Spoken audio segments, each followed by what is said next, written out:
ଅପରାଧ ଷଡ଼ଙ୍ଗୀ ଯେ ଆମର ସାଂସଦ ଥିଲେ ଆଜି ଭୁବନେଶ୍ୱର ପ୍ରତିଷ୍ଠା ଦିବସ ତାଙ୍କର ଏଇଟା ନିର୍ବାଚନ ମଣ୍ଡଳୀ ଭୁବନେଶ୍ୱର କିନ୍ତୁ ଆସିଲେନି ଆଜି ମେୟରଟାକୁ ଟାର୍ଗେଟ କଲେ ଆସିବା କଥା କି ଆଥର କହୁଥିଲେ ମତେ କାହିଁ ଡାକିଲେନି ଏଥରକ ନିଜେ ଆସିଲେନି ଆରେ ବାବୁ ମୁଁ ସେ ଛୋଟ ଛୋଟ କଥାରେ ମୁଁ ଯିବାକୁ ପସନ୍ଦ କରେ। ଆରେ କିଏ ମ କିଏ ହେ କରିଛି କିଏ 5ଟି ଲୋକ ଆମେ ଆରମ୍ଭ କରିଥିଲୁ।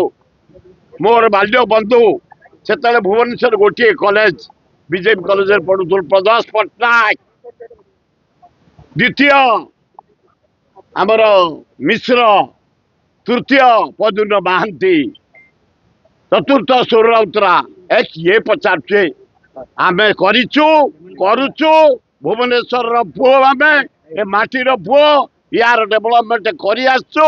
ବିପଦ ବେଳେ ମହାବାତ୍ୟା କିଏ ଠିଆ ହେଇଥିଲା? ଆମେ ଟୋକା ଧରି ଲୁଲୁ ମହାପାତ୍ର ମରିଗଲେଣି।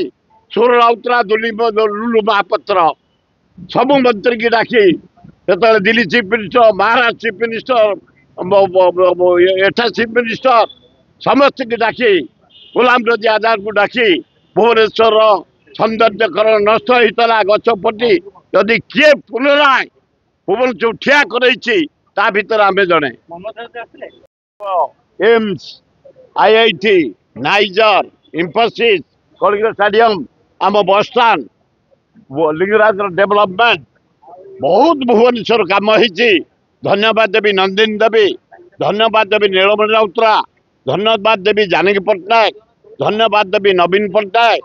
ଏବଂ ଅଡିଟୋରିୟମ 10,000 ଲୋକ ବସି ତିଆରି କରିବେ ମୋହନ ମାଝୀ କହିଛନ୍ତି ଯଦି କରିଦେଲେ ଧନ୍ୟବାଦ।